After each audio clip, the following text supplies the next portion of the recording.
Your resiliency coach. We're at the Mandarin Pathways to Health and Wellness building. I just wanted to mention that my disclaimer is I'm not a therapist or a counselor or anything like that. Everything I tell you is from experience. So just so if you're wondering, let you know that what I tell you here is it takes me in 10 minutes, took me about 10 years to learn. So I just want you to be aware of that. So tonight we're going to talk about how to get past broken relationships. Okay. One of the first things we have to remember is what we resist persists. And what that basically means is that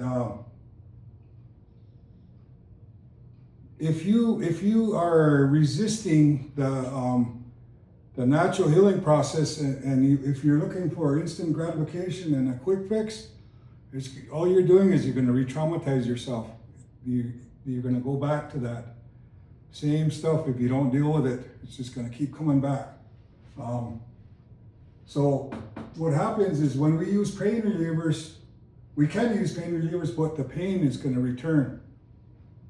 So we're re-traumatizing ourselves.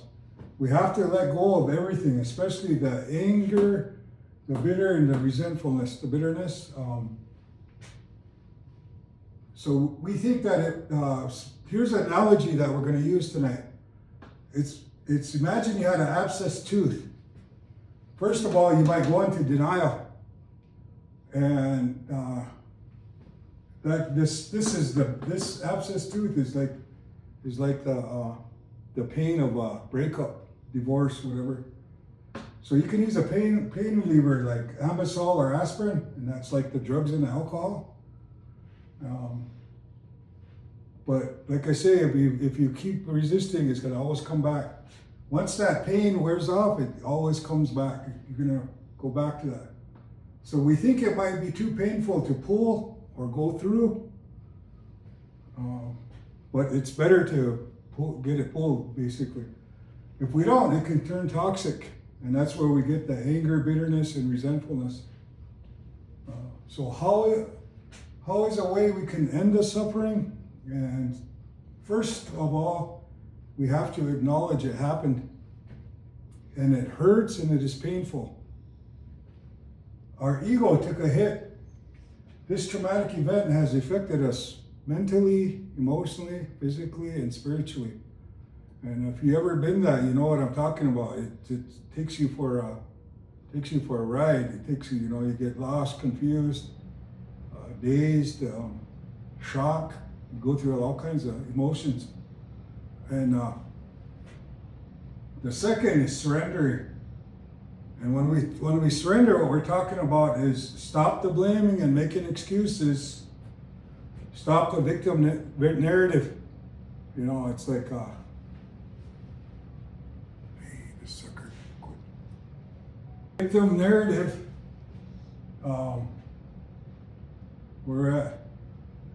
Stop using drugs and alcohol, and then stop the revengeful thoughts. And like sometimes people do stalking too. So to basically stop resisting, just surrender. Stop all that stuff. Third is acceptance. It happened, and there's nothing is going to change that. But the good news is the worst is over. Our greatest fear has happened. All those things that we fear, like the abandonment, the rejection, the betrayal, it already happened. So we don't have to keep re-traumatizing ourselves when we start to surrender and we start to accept it, acknowledge it. The fourth is forgiving the unforgivable. Now it's always a tough one. People don't like to do that. They carry that hurt and that disappointment in their heart. So you have to forgive the unforgivable, forgive ourselves too, because that's we have a part in that too. We have a part in all this situation. If we don't, it's like drinking poison and expecting another person to die. So that's why we got to do the forgiveness stuff. Fifth is taking responsibility in our part of the breakup. realizing the Showa Swaniko, or the childhood trauma, has affected our life. And I can honestly speak to that because I didn't realize how much this trauma, this Showa Swaniko, affected me. But when I got older, I realized it's like, what happened? Well, you're insecure and you're distrustful. And it was coming out in your thinking, your emotions, your behavior, your beliefs, all ways, man. It was just coming out, and that's how I understand that stuff. Is we have to realize, and we basically have to go back and understand that. Where did that come from? You know, because that's a big thing.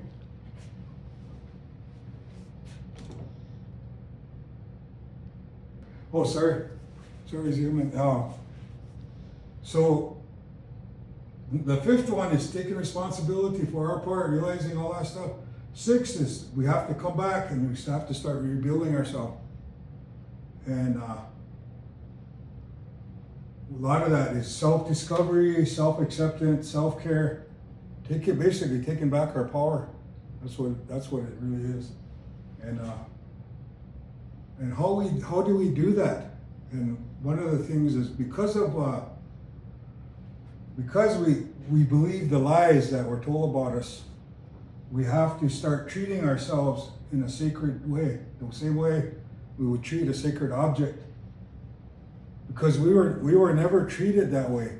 We were never told good things about ourselves. We always were told lies, and we got to stop believing the lies. And that's the main part of this, is to really get back to treating yourself in a sacred way.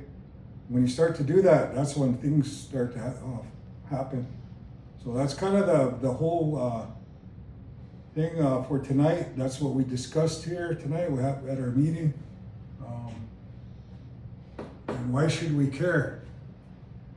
We should care because if we don't, it can manifest into illness. If we're not healing ourselves, if we're not healing this stuff right here, this illness is going to come and it's going to make us, we'll be forced into healing ourselves because of the illness. Because all this stuff manifests into illness. So we got to understand that. So, but that's all I have for tonight. Appreciate you guys listening. We will talk to you next week. Have a good week. Adiós. Adiós.